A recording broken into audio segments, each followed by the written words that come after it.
And how many pantries have we got now, Gav? We now have 7, Chris, and at least 5 of those are mobile. No, So do we know how many people we're serving approximately? I would think it's in a number of about 300 to 400 families per week. So this has attracted the attention of the local government. So tell us a little bit about that. Well, it's the president's representative for that area, for Johannesburg and the district. I mean, I don't know about you, but I think it's a wow project. It's like you've taken a blank canvas and you've imagined what a connected church and community could look like. Hello everyone, and welcome to Snack on That, a bite-sized look at feeding the world with my fellow presenters, Gavin Kibble, and I can tell dad jokes, unlike Chris Edwards. And Gwyn Williams, I can tell them in Welsh. Oh, he does. Fascinating, lovely, Fascinating. Wonderful. Right, Martha's arrived. Oh yes, we're in love with Martha, ladies and gentlemen. Yes, Absolutely. I tell you, it was, Last week we stripped her naked. and then she was put back together, wasn't she? She was put back together. A great Beautiful livery. cost. Lovely tailpipe. And yeah, I was going to say we've all been on board, Including the sheriff yesterday. He got on board. yeah, but tremendous to look at. I mean, we spent a good while just trying to understand her, every form, every shape, every part of her. She's quite large. Okay, she is large, and she wobbles about at high speed. Well, I haven't seen her wobble yet. I Okay. think she was pretty. I don't think she wobbles as much as Lazarus does. No. No, okay. Okay. In case you're wondering, everybody, we're talking about our new liveried pantry, community pantry van. And we've named her Martha because Martha is the sister of Lazarus. And you can find that story in the Bible about Lazarus, Martha. And there's one more we're looking forward to in the future, isn't there? Mary. But let's just be clear, Lazarus is our first mobile pantry. That was an ex-St John's ambulance unit. And Martha is an ex-library van. There you go. So something that's been thought about for a while. We've managed to do two of. One is Lazarus. One is Martha. And I think in terms of vision into reality, sometimes we have some crazy ideas, don't we, gents? And then it takes a while for them to come to fruition. Yeah, And absolutely. Buying an ex-ambulance. Before we had the idea as to what we were going to use the ambulance for. That was a bit But that's mad. typically Gwyn, yeah. Yeah, so we had this ambulance in the car park. Lazarus Growing in a the car mushroom. park. Yeah, growing a mushroom. Growing mushrooms. Yes, it was growing a mushroom. Yeah. A Standing there 20-year-old, thinking, yeah. what do we do with this? Yes, 20-year-old Iveco van, and it was growing a mushroom. And then we had this idea, how do we deal with rural poverty in small villages? And that was how we did it. And somebody gave us a ridiculous amount of money to get it up and running. Is that right? Well, yes, that and to actually run the projects across Warwickshire and South Leicestershire. So we've gone from a shed of a van, if I can call it that, in the parking area of our warehouse, to doing what? What have we got now?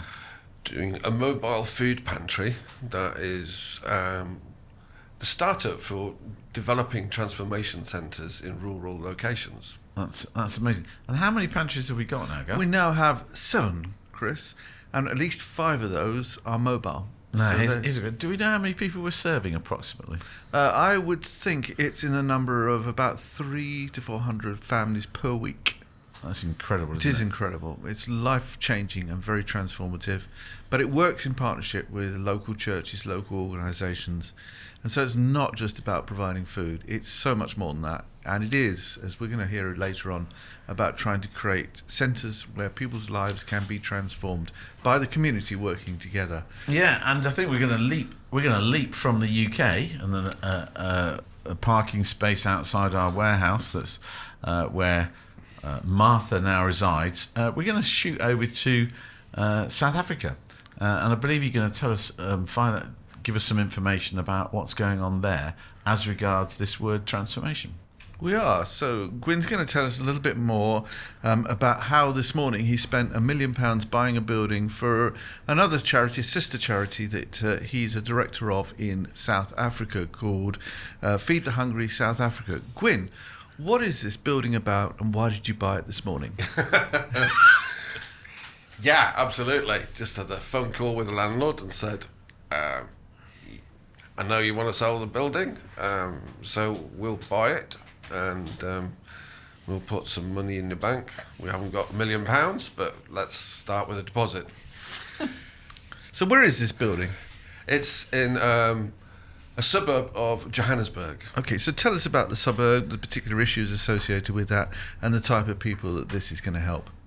Yeah, it's on an edge of an area called Princess, so which is probably just about a mile away from there. The area is a slum area. It's worse off than a shantytown. A shantytown you recognise as houses which have orders and streets. This is just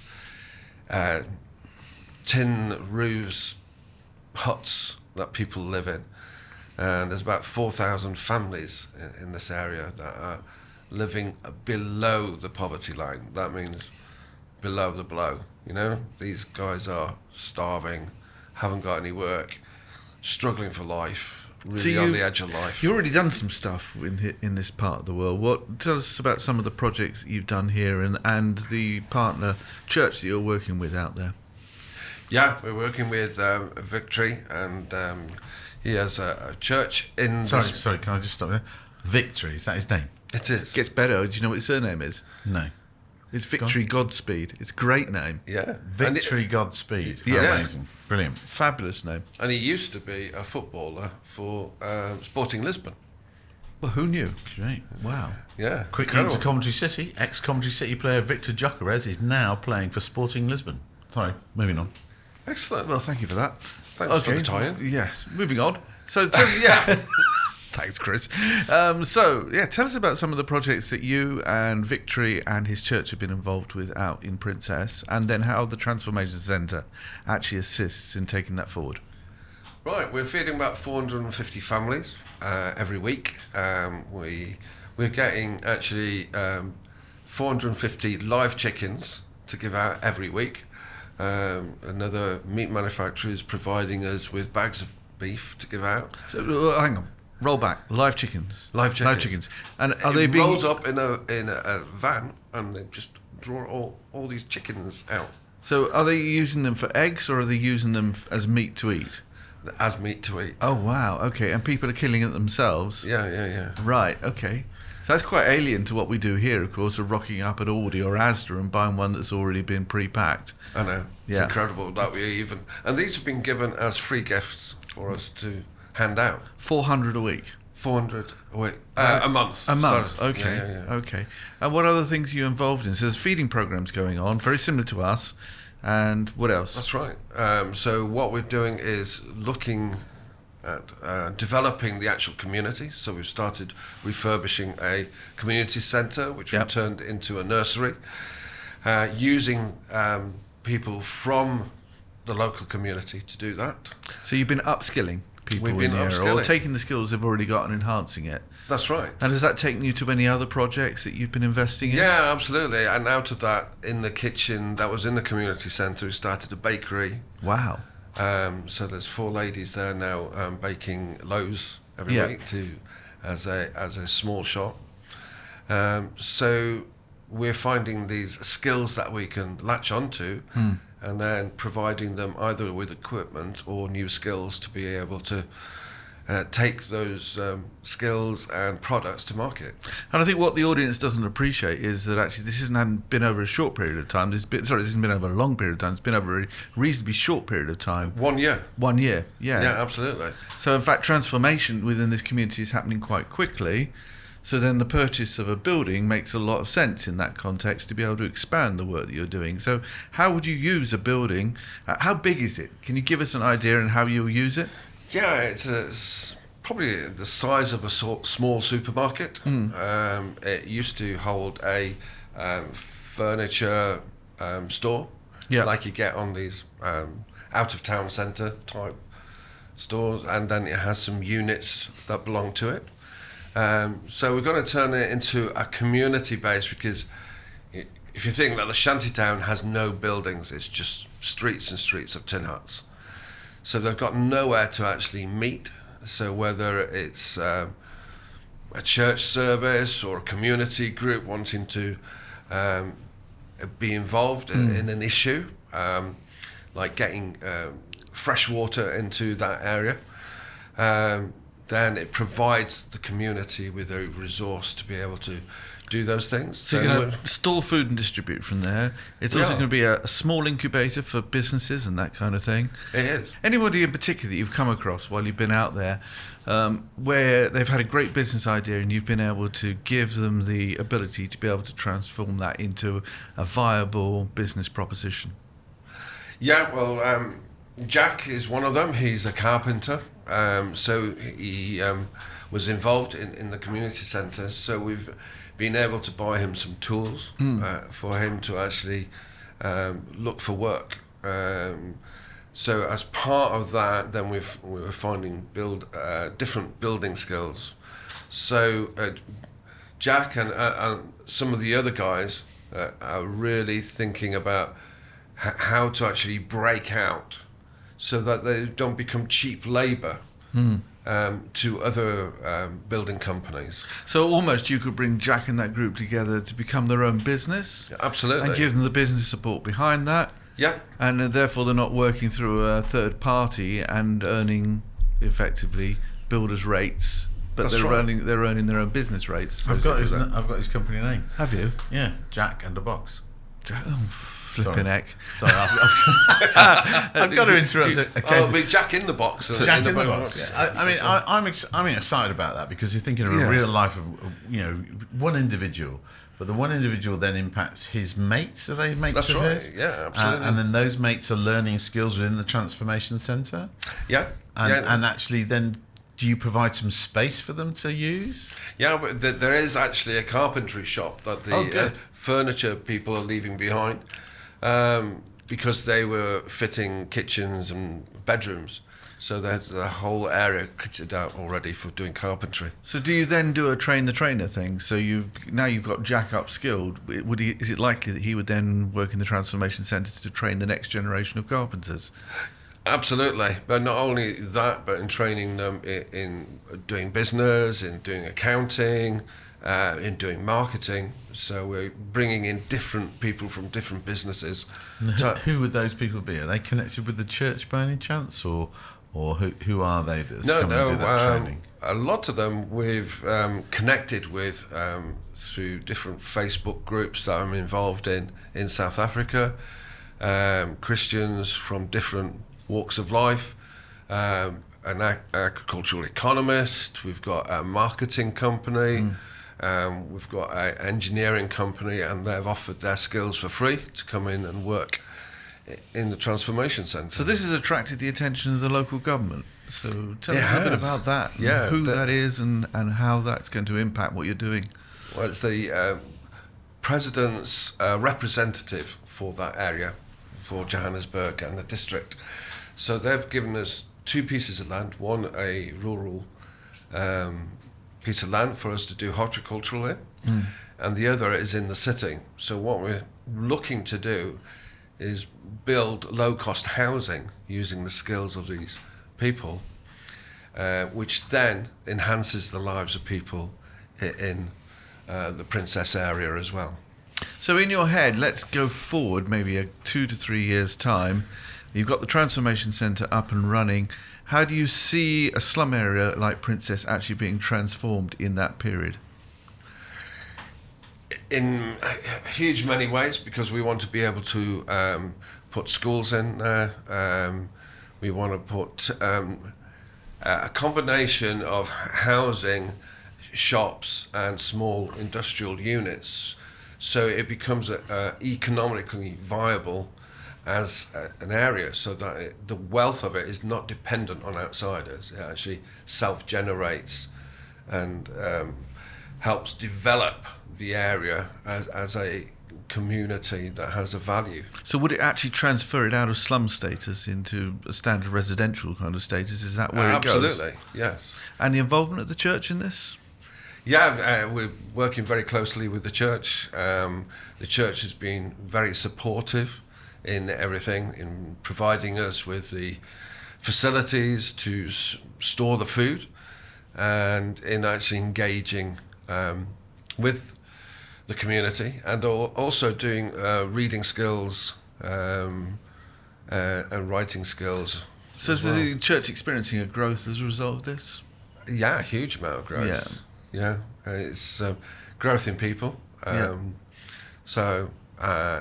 But most of the money that's coming into church is going straight back into community. When you say growth in people, I'm really interested in that, because there's, on the one hand, you can have a job, maybe they get a job through carpentry, they're upskilled and something like that. But the holistic nature of what Feed the Hungry is about is the whole person. Have you got any examples of the change in people's lives holistically? Whether it's physically, mentally, spiritually, that you can tell us about? Yeah, one of the reaction was, nobody's loved us like you have. Wow. It's like, what is this love? And we want something of this love. How do we learn about it? And how can we help others? So we've started youth groups. We have groups of women who started their own Bible study groups. And through that, they're actually learning how to read and write, and helping each other. They want to help themselves. They're actually coming to us and saying, "Can we do this?" And we're trying to equip them to actually be involved. And so they started choirs, a community choir. So this is very community-led, isn't it? You're not doing to the community; they're kind of doing to themselves. We're there to give them a hand up, and sort of they're coming to us with ideas, and then we're facilitating what the need of their personalities, their community, and giftings, and helping them up. And is Victory, God's Power, the key man in the area? Yeah, Victory and his wife Louisa. Which are doing a great job there. I mean, I don't know about you, but I think it's a wow project. It's like you've taken a blank canvas and you've imagined what a connected church and community could look like, and how you could transform and change one of the most deprived areas in Johannesburg, and take it to the next level, a proper transformation of an entire community. But it does leave me asking the question then, in a country like England or like the United Kingdom, could the same thing happen, or do you see there are issues with the way that transformation centres of this type could be implemented? I think absolutely it can be used, and we're seeing it. I went to a place in Birmingham who are wanting to partner with us, and they set up a community cafe. So they've got meeting rooms, and the cafe profit goes to actually feeding those who can't afford any meals. So you're passing it on. So for that community, we're seeing the changes there, and we're seeing the changes in local villages that we're involved with Martha. Yeah, we don't bring the creation of small businesses into that or anything like that. Do you think that could work? I think you have to, because you have to make it self-sustainable. So you have to develop businesses that actually support the work, so it's not dependent on grant-making bodies or government, whatever, because, grants tend to be for 2 or 3 years, but you need something for a community for a lifetime. That is going to support the building of businesses, support the building of lives, basically. And have you seen any examples in the UK where that's caused a resurgence in interest in the local church? Yeah, well, in Old Shilton, where we're involved there, it's been a real great connector, where we put the mobile pantry outside the church. They've had a coffee place there that they've engaged with people. So now the people have somewhere that they can interact with each other, and they can find out who they are, and what needs there are there, and how to actually bring them out of a point of pain, but not to a place of stability, but of significance, by upskilling them in what they're doing. I think one of the key things in all of this is that you've got to understand the community that you're working with. Yeah. You can't. We talk about Transformation Centre in Johannesburg and the Transformation Centre potentially in the UK, going to be very different. Absolutely. But actually listening to the community, and I think we're pretty good at trying to listen to our community. Yeah, we haven't got a template to say, well, here's a book and this is how you do it. And you don't want to be done to, you want to be done with. Yeah, absolutely. And once we get that right, and I think once perhaps government and local community organisations or whatever understand that and rather impose, but bring together that sort of approach. So it's really good in South Africa. Isn't it wonderful, isn't it, that how South Africa can teach us stuff rather than us teaching South Africa stuff? I think sometimes as a nation we can be a bit arrogant and think we have all the answers, but actually the answers are out there globally, and we should be absorbing those and sharing those with each other, which is fantastic. I mean, I think what I'm hearing is the bigger vision than just simply, we have been, as a charity that has been focused on feeding people. Yeah. And it feels now like that we're transforming ourselves into the future, into a bigger vision, where actually a centre in El-Shilton will have some of the characteristics of a centre in Johannesburg. Yeah, what really got me was when I was driving through a shantytown and seeing young people walking nowhere. And it broke my heart to actually think that they had got nowhere to go to, and nothing to do. And how can people survive in that sort of situation? And we can develop those programs to actually engage with these young peoples and put purpose into their walk into the rest of their lives. So there's the commonality, isn't it? It's the restoration of hope, and it's the restoration of calling or purpose or whatever you want to call it, is the commonality, the thread that runs between all of these locations, whether it's Zimbabwe, South Africa, whether it's Somaliland, El-Shilton. They're all going to have this kind of restoration of hope, and ideally restoration of relationship with Jesus in all of this. So that runs as our core thread. Absolutely. Fantastic. Guys, that's really good in terms of talking about transformation, understanding that. I'm sure we're going to come back to this theme as we carry on this super duper podcast. But for now, I can't believe it's not butter. It's not butter. No, I can't. I can't. I've forgotten what we were going to do. What was the I can't believe? We didn't have one because we were just doing the story. That's why I can't remember. Well, you said that we would come up with an idea for I can't believe that we would come up with an idea for an I can't believe from that story. I can't believe you didn't think of one. I can't believe we didn't think of one. Because you thought I'd come up with them. Ladies and gentlemen, the voice off camera is Gillen, who's given us all the ideas and threads behind this, but then let us down at the end of podcast 8 on the I can't believe. Okay, gents, thank you so much for today. And we look forward to snack on that and more snacking on whatever we tend to snack on later. So thank you from Gav. Thank you. Thank you from Gwyn. Diolch yn fawr. Thank you from me, Chris. See ya.